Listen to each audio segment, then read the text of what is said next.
Please come forward. We ask that you state your name before you make your comments for the record. Thank you. Good morning.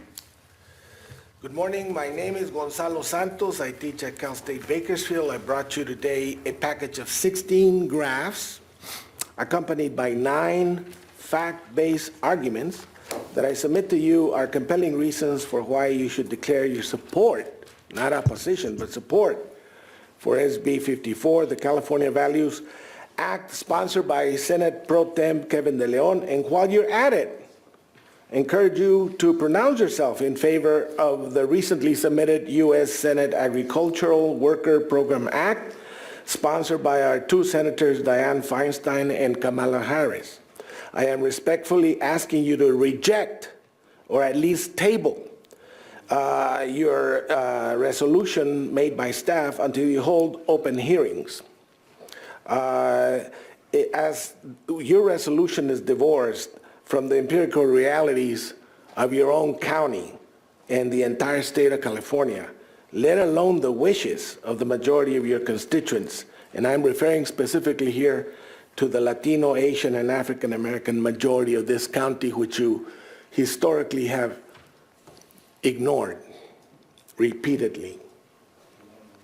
I will not go through this charge and arguments in the very short time allowed, and in the absence of hearings. You're putting the cart in front of the horse. You're making policy decisions here without proper hearings.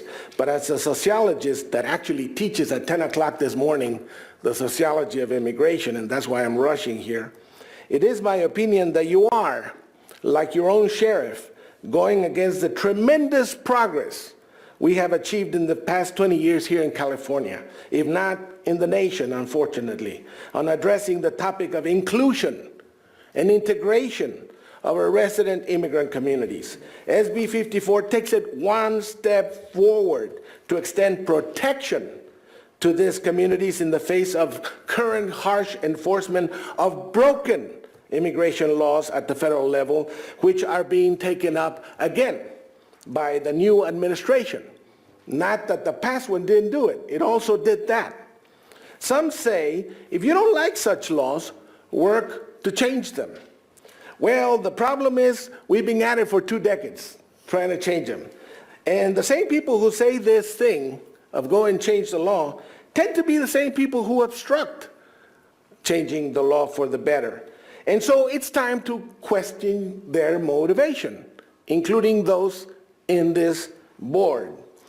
Now, I teach the history of this, and I know that today the motivation is anti-Latino xenophobia, anti-Muslim xenophobia, and all the typical things we see in history expressed again and again when we debate immigration.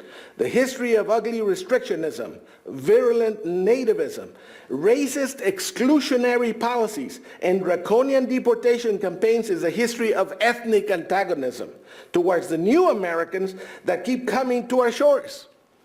Today is no different than when we shut the door to East and Southern Europeans in 1924, or the Chinese in the 1880s. We are in a rough ride with the new administration, but California is poised to defend its immigrant populations, 1/3 of our workforce, and much more so in our own county, with laws like SB 54 and the Agricultural Worker Program Act.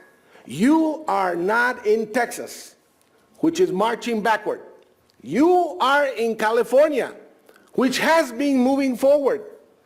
It's time you catch up with the rest of the state and join the majority of your hard-working constituents that happen not to be white. And perhaps listen to us when we say we put food on your table and we demand respect. And we demand you to represent us, not just the white community, which we must admit is in the throngs of Trumpism. Okay? You don't have to join that wave. It's time for you to stand with us and change the page in Kern County. We can be better than this.